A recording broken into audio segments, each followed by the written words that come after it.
Hi guys, Springfield M1A here. Today I'm going to do a review on my Springfield M1A. This is a Lotus models and it comes with a national match barrel.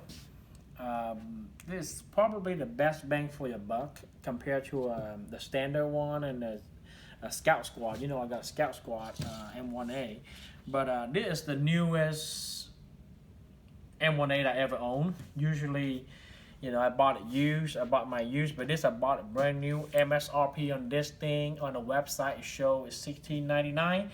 But local gun shop here, I got some deal at some dealer. I mean, some from a distributor. He got four of this in, and he told me if I pay him cash, I will pay 14 out the door. So I was like, dang, okay, that's reasonable. That's fair. Came with a walnut stock. The only thing that is not came with compared to national match is a bedded stock, which it will increase the accuracy of the rifle, but I cannot tell a difference for myself because, well, eventually the wood, will compress and it will eventually be loose and you will lose accuracy over time.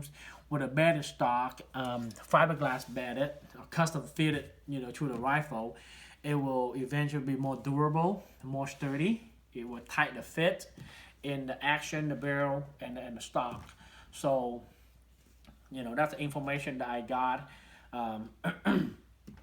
I grew up with a lot of M1A in Vietnam and M14, M1, M14, M1 carbines, M1 Garens, and also M16, Browning high power, and M1911, which is a lot of surplus that where I grew up with. So in Vietnam, we don't have no fancy AR-15 and no, which is, I wouldn't say illegal because the Viet Cong, after took over Vietnam, they don't import any more gun in, and plus gun is outlawed in Vietnam. But we'd be able to get our hand into a lot of surplus rifle because, or handgun, because, man, I think American just, well, I'm American. American military, American governments, the U.S. government, our government left over 2 million firearms in Vietnam. And I'm telling you, if you go to population in Vietnam, maybe 1 out of 5 that could be arms in Vietnam. That's how many guns we have in Vietnam.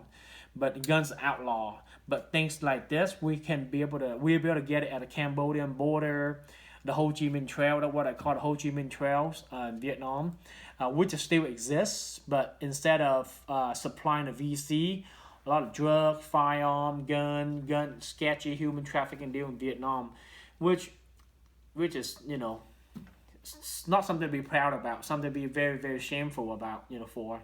I grew up in the area. I'm glad I'm here, guys. I'm very, very glad I'm coming to America. But enough talking here. Let me do a quick review on this, my guns.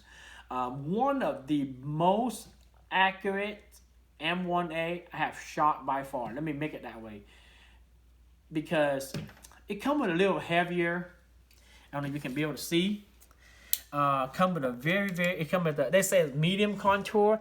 It's not medium contour, guys. This barrel you can see exposed right here. It's a very, very thick barrel. It's a bull barrel from maybe you have about 14.5 inches worth of heavy barrel. And guys, very, very accurate rifle. I'm telling you, very, very accurate. I got this for $14.99, and I put a few new, USGI part in it. I put a USGI surplus trigger assembly, and also put a USGI flash hider with a bayonet lug. The factory that come with it doesn't come with a bayonet lug, so it's a little, not military looking. So I want to, make it little military looking. That's why I add that feature on there. Not very much, maybe $55 on Midway USA. I think that's where I got it. And a castle nut, you'll be real careful because you end up stripping the castle nut. So you need to have a little hammer, little wooden hammer, just tap it out a little, and then remove the castle nut to to be able to protect the castle. It won't damage the castle nuts. But one thing that I realized that it also came with a national match front sight. See how slim that is? So very, very slim. Compared to the standard, have a thicker profile on the front sight. And also on the rear sight, come with a national match rear sight as well. So that somewhat make it shoot better because of small sight diameter. So, you know, the gun is safety check. Right here, the bolt's cold open. I close the bolt. Let's see, Springfield today, not the Springfield used to make this back in World War II, or even during the Vietnam War, because they out of business, and then some investor came in, bought the equipment, and you know, become individually owned instead of the state-owned business. So the process that Springfield making a gun right now was not actually mil-spec, because the receiver actually forged, and this receiver is cast and then machine. So it's a forged machine, it's cast and machine. So quality wise, I think it's a little bit sketchier than the mil-spec. You probably won't tell difference. You know, we don't shot enough to, you know, to tell difference. I topped this gun up with a Vortex, okay? Vortex Viper PST 16 power. Great scope for this gun. I paid $400, you know, for this scope, and it served me well. And one thing I want to add on that a lot of people try to be cheap on the rail system is the scope mount. The rail system, the scope mount, because yeah, I have a Springfield factory aluminum, lightweight, but it doesn't, gosh, it doesn't feel good, doesn't feel right. It's on there tight. I put it on once. I don't like that big old, you know, screw here and big old screw here. I don't like that. So I was be able to get, you know, a Satlac mount. Cost a little more, maybe twice as much, but it's very, very durable. By far, I've been holding zero pretty well.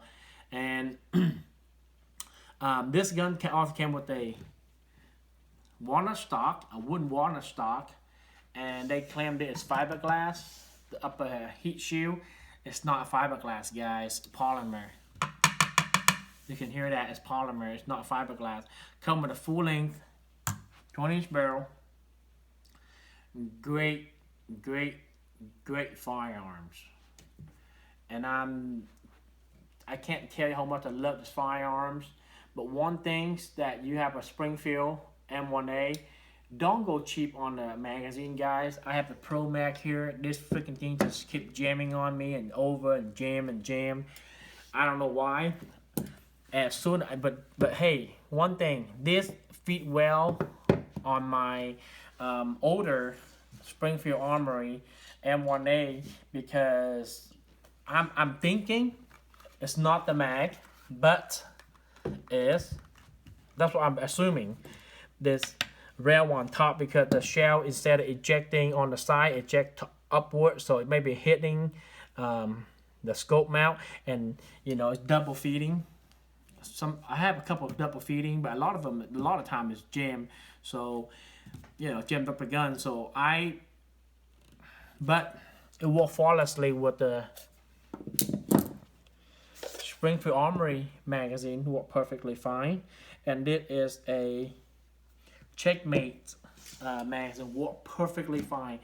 Don't know why.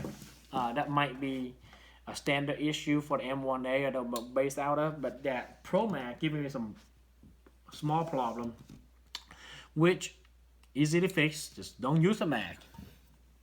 Okay. One thing I want to point out for a lot of M1A owner that doesn't know is do not use oil. They recommended grease. Mr. Guerin was the original design of this action type of rifle. He recommended synthetic grease. So instead of using oil on your gun, put some grease on it. You know, a little bit go a long way. You have to grease it up very, very thick. But I just put some synthetic grease I get at AutoZones. Work fine, perfectly fine. Buddy might own one of these. Or, well, I also own, you know, one of these, but in a national match, and he used nothing but synthetic grease. So I kind of told him, said that's what they use in Vietnam. We don't have spoil, you know, like what we got here in the States, that we use all kind of gun oil, you name it. They have it. In Vietnam, we use engine oil, and we use just black grease. Hell, it's work perfectly fine. Okay. Champion 308, new one. The new one also, they come with a 6.5 Creedmoor, but I really want to try the Creedmoor on 308. I mean on the M1A, but I think M1 to keep it 308. That's how I looked at it. I have a chance to buy one 6.5 Creedmoor about a couple months ago, and I kind of hold back because it's not I don't like the cartridge. I love the 6.5 Creedmoor, but I think the M1A classic looks wooden stock. You should shoot that out of 308. That's how I don't know, 7.62 by 51 NATO. I shot this gun out anywhere from 100 out of 500 yard before. Very, very accurate firearms. Very, very accurate rifle. Cleaning this gun, it's take a little time. You don't need to, completely strip the gun out to clean the M1A. All you gotta do is put a bore snake through it, because this gun runs very, very clean. Unless you want to go a little deeper, what I would do, I would take the gas key out and take the piston out and clean the piston that way. I wouldn't take the action out at all. Well, you can. You feel, like you don't really need to be field stripping this gun. Like, take it all apart. You don't have to do that every time you go to the range. I would do that every 500 to 600 rounds. Okay, or maybe more. I don't know if you guys realize that in Vietnam, some of this gun was never being cleaned for 10, 20 years, but freaking things still run and run and run and run. It shoot like shit, won't be as accurate as a lot of people think it is, want it to be, but hell, shoot, The purpose on this rifle is, for me, I like the way it look, I like the way it feel. It's very accurate, it's very reliable, guys, super reliable.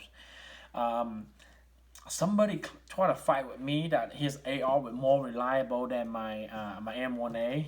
I don't know where the hell it came from, but it could be. But M1A been serving the military for all this year. It's probably serving in the U.S. military for about 6 years and switched over to the M16. But something like this, man, I can't stress out how reliable they are. And even our troops in Afghanistan, Iraq, still using it. Surprisingly, still using it. They put a chase systems stock in this rifle with the PTT rail, and they take this, put it together and send it out to the battlefield. And our troops, surprisingly, still using it. Because the long sight radius, guys, oh my gosh, you're in urban warfare, different thing, but you out in Afghanistan, out in the desert, the 308 7.62 by 51 cartridge, this will go a long way, a sub MOA gun, I'd be able to hit it about 3/4 of an inch, with just ball ammo. With match ammo, I probably will hit about 1/2 inch groups. Very accurate rifle. Lex City been surfing really well, but somehow the Winchester white box, 147 grain bullets, give you some accuracy issue, probably about 4.5 inch groups, but that surplus ammo. But something like this, Winchester white box, and also this a Hornady black. I replicate the load and it works really well. So I would use this any day of the week to go, hawk hunting in Texas from the south. Great choice, for hawk hunting. Also for deer hunting, guys. 308, big enough to take anywhere from a coyote all the way up to an elk, because a 30 caliber bullets. So shot placement is key. You don't really have to hit a rematch to kill a bear, guys. You know how I did. You shoot it in the right spot, anything would die. Well, harvest, not die. Everything would, just harvest your yams. But if it's good enough for a troop to use in Afghanistan and Iraq, it's good enough for us to use it. How I looked at it. Great firearms. If you're in the market buying one or looking to buy one, I would go to a national match nowadays, unless you find the older standard model on the M1A. But the national match, best bang for your buck, because you got national match barrel, national match rear sight, national match front sights, okay, and national match barrel. That's what make it count. So Iraqi veteran 8888, I think he got one of these that was in Cryptex, a synthetic stock or fiberglass stock. They claim the fiberglass. It's a hell of a gun. I saw him shoot out of 600 yards with his gun accurately with a modified trigger. So you can if you want, or you can. It will be very accurate. Guys, it's more accurate than I am to make it that way. Okay. Let's see what else needs to be covered. Oh yeah, come a little flip up. Guys, it's not a stock cover.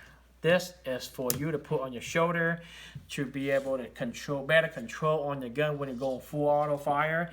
But guys, I don't recall that we're gonna shoot this thing full auto. So this option here, it may be for me just a stock cover.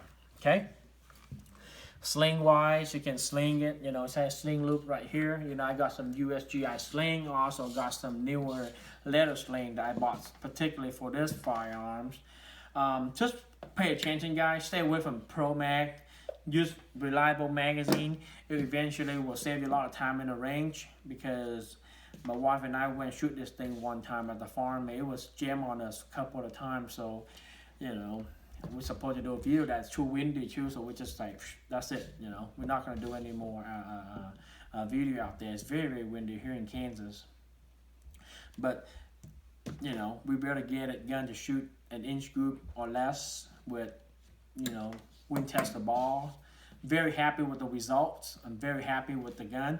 Eventually, if I have time, sometime tomorrow or maybe next week, I'll take it out to the farm. I'll show you how good this gun performed, because I guarantee you this probably be one of the most 10 out of 10 8-inch group out of 300 all day long, any day of the week. So stay tuned. The video coming maybe tomorrow, maybe in a week or two. But I do my best to make this video for you guys. Shooting videos on guns like this. The reason I don't want to do I cannot do a lot of gun shooting video because of the wind here in Kansas. Very, very windy. Everything's so flat here. That's what kind of hold me back a little bit. But that's all I got for you guys. But hey, you know what? I don't ask you for any money, donation, anything. All I ask you to like, share, and subscribe. So I'm not like those guys on Patreon, ask you for donate money. I don't need you guys to donate money. I do this for hobbies. I do this for fun. Plus, a lot of this gun is I own this gun myself. So I don't really have support from anybody other than one. My buddy owned a pawn shop here in town. He let me loan his gun once in a occasion that, hey, maybe take the gun out and shoot it and see how you feel. And then I do a review on it. But it's been a while since he called me up and gave me any option to do a gun review here in town. But guys, great firearms. One thing I don't like about this gun is the weight. So you gotta sacrifice some weight on this firearm. So that's the only thing. The whole gun neck and load weight about 9.5 pounds. With the scopes, the scope and the mount. Loaded mag, 20 round mag. This gun possibly, I would say, about 13 pounds. So it's on the heavier side, guys. Beware and be prepared. If you carry this thing, go hunting, you will sacrifice some weight. So that's all I got for you guys. Please like, share, and subscribe. And hey, keep America great 2020s.